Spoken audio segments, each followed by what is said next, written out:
We get our goat on next. CapeCast. Howdy, folks. I'm Eric Williams, and welcome to CapeCast, the official webcast of the Cape Cod Times for November 13th.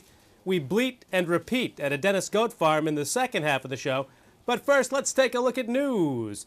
In the Thanks for the Lift department, a Coast Guard helicopter rescued a fisherman from George's Bank yesterday morning. The fisherman, John Milton, severely injured his hand while aboard the scallop ship Teresa Marie III. He was flown to Mass General Hospital in Boston.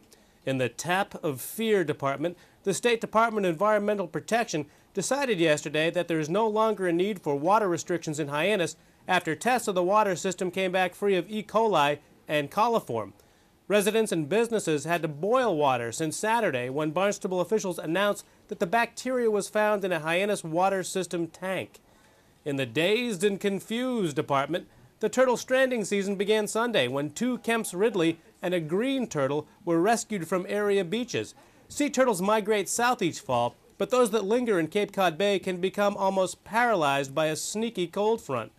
If you find a stranded turtle, move it above the high tide mark it with something distinctive, and call the Mass Audubon hotline at 508-349-2615, extension 104. Attention goat lovers, please report to the barn.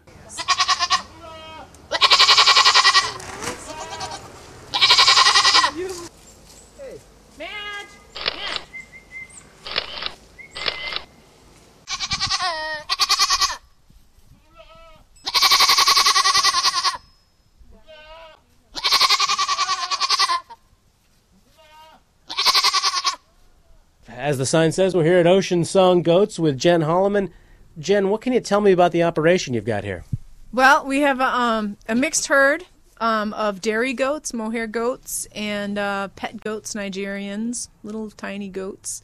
And that's it. We're an organic farm right now. We serve 100% certified organic grain, and we mix it ourselves. Now, what can you tell me about the joy of goats and being around goats? What they're like, what they do, and why you love them? Oh, my God. They're like big, giant dogs. They have a happy disposition. They have absolutely no obedience training. And let me tell you from experience, you can't even beat it into them. They will not come when you call them, unless you have food in your hand. But all in all, they are delighted to see you every day. They are cuddly.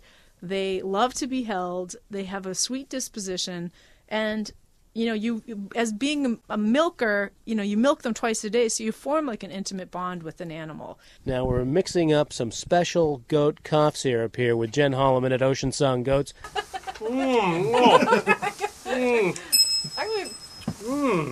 So, Esther, how long have you been a goat? Interesting. Well, what kind of wacky misadventures happen with goats? When you put them in a car, if you forget to roll up the window, they'll jump out the window. So that's happened before. There's some really viable farms down here. So it's important. It's important to support local farmers so they can keep farming. Then the next thing is people using organic methods of protecting and safeguarding the water supply here for Cape Cod because of our delicate aquifer. The next thing is you got to support the local economy.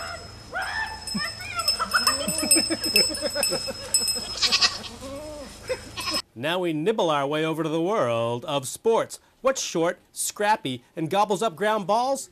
Dustin Pedroia, of course, and the Red Sox second baseman was rewarded for his stellar debut season by being named American League Rookie of the Year. Okay, let's check the all-important Cape and Islands weather forecast, backed by picks from Scargo Tower and Dennis. For tonight, clear with a low around 36. For Wednesday, a chance of showers after 3 p.m., partly cloudy with a high near 57. Hey, folks, Wednesday's Cape Cod Times food section is essential reading this week, with all sorts of Thanksgiving tips, including how to keep vegetarians happy, plus a feature on cooking once and eating all week. Okay, we've got to get out of here. This has been CapeCast for November 13th. Till next time, see ya! CapeCast. A lot of farmers use it. It's called the deep litter method, where you let a few layers of hay and bedding and excrement, like sort of. Whoa, wait a minute. There's goat poop in this hay? There's goat poop in this hay.